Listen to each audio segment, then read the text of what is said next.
Hi, I am Anna Vatkaria, final year student of Dronacharya Group of Institution of Electronics and Communication Engineering. The topic I have chosen for my presentation is nanotechnology in electronics. In this presentation, I am going to cover about nanotechnology and its importance in electronics and need of nanotechnology in electronics, and the last topic is future scope of nanotechnology. So let's begin. To know about nanotechnology, first we should know what is nano and what is nanoscale. Nano in Greek means dot, but in actual nano is smaller than dot, that is atomic level of anything. What is nanoscale? A scale of 10 to the power minus 9 meters having the dimension less than 100 nanometer. A nanometer is a 1 millionth of a meter, that is 10 to the power minus 9 meter. Now, what is nanotechnology? Nanotechnology is study of manipulating matter on atomic scale, or we can say it is the science and engineering at the scale of atoms and molecules. It is the study and use of structures between 1 nanometer and 100 nanometers in size.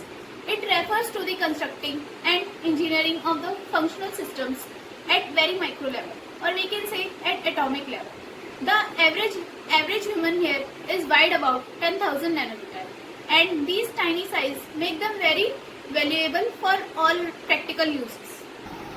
What makes nanoscale special? The very first reason is their size.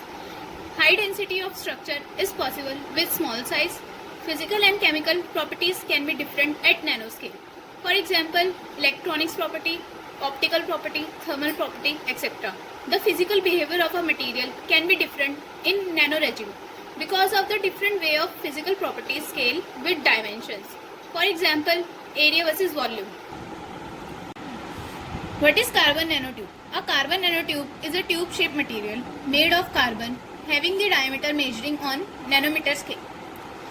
Carbon nanotubes are formed from essentially the graphite sheet, and the graphite layer appears somewhat like rolled up continuously unbroken hexagonal mesh and carbon molecule at the bases of hexagons.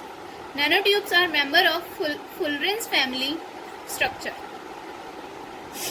Carbon nanotube can exhibit remarkable electrical conductivity. They also have exceptional tensile strength, thermal conductivity because of their nanostructure and the strength bond between carbon atoms.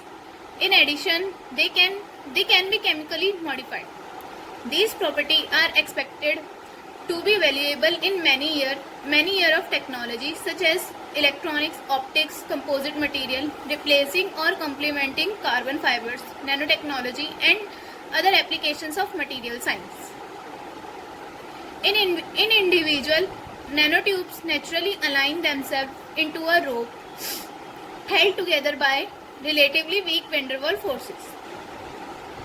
The length of the carbon nanotube produced by common production method.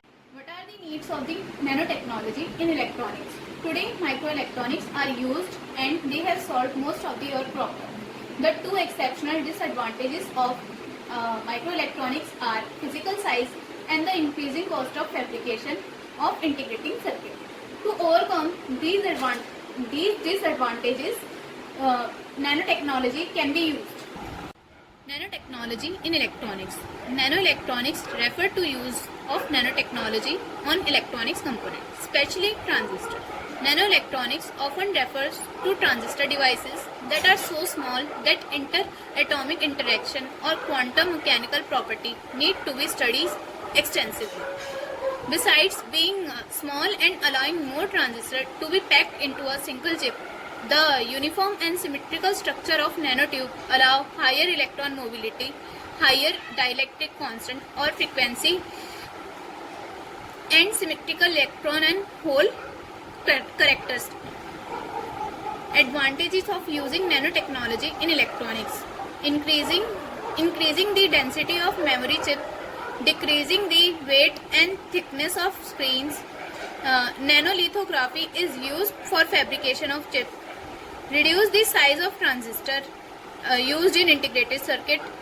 Improving display screen on electronic devices. Improve power consumption.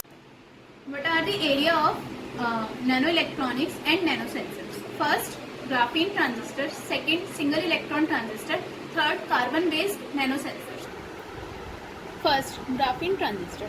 Graphene is a single sheet of carbon atom packed in a honeycomb crystal lattice, isolated from graphite.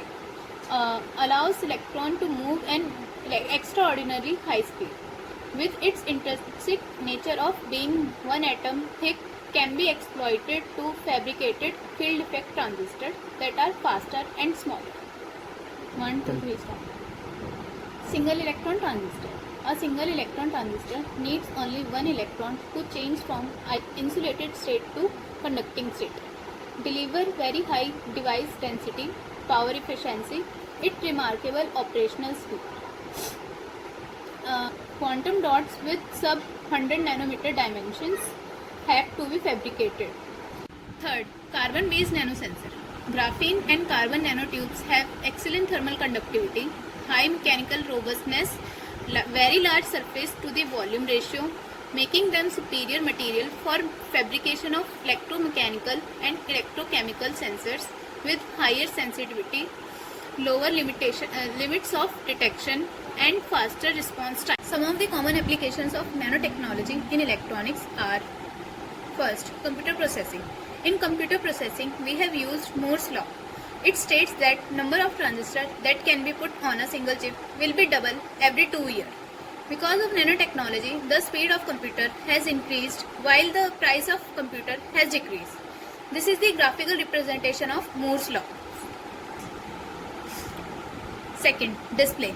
Carbon nanotube on a glass or a plastic sheet allow manufacturer to make clear conductive planes for display that are extremely thin. Some of the future scope of nanotechnology are: first, nanotechnology for flexible electronics. Second, nanotechnology for wireless devices. Third, nanotechnology for molecular devices. Nanotechnology for flexible devices. Stretchable electronics or flexible electronics is likely to be future of mobile electronics. Potential application includes wearable electronics devices, biomedical uses, compact portable devices, and robotic devices. In the future, it is likely that graphene will become dominant material in flexible electronics. Graphene is nothing but allotropes of carbon that has super electrical conductivity, flexibility, and the strength. Nanotechnology for wireless devices. Nanotechnology could play significant role for continuing innovation in mobile devices. Cells are referred as nano devices as they are equipped with nanotechnology. It plays significant role in wireless devices. Nanotechnology for molecular devices. Reducing size of electronics is the need of era, and this can be achieved with the help of molecules that can be used in active devices. These molecules behave as a diode or programmable switches that makes connection between wire and consume less current. Thousands of molecules can be sandwiched between two crossing microscale wires to create an active device. Since molecular devices fit between the wires, large area saving could be achieved. These are the pictures of nanotechnology for flexible electronics, nanotechnology for molecular devices, nanotechnology for wireless devices. Thank you.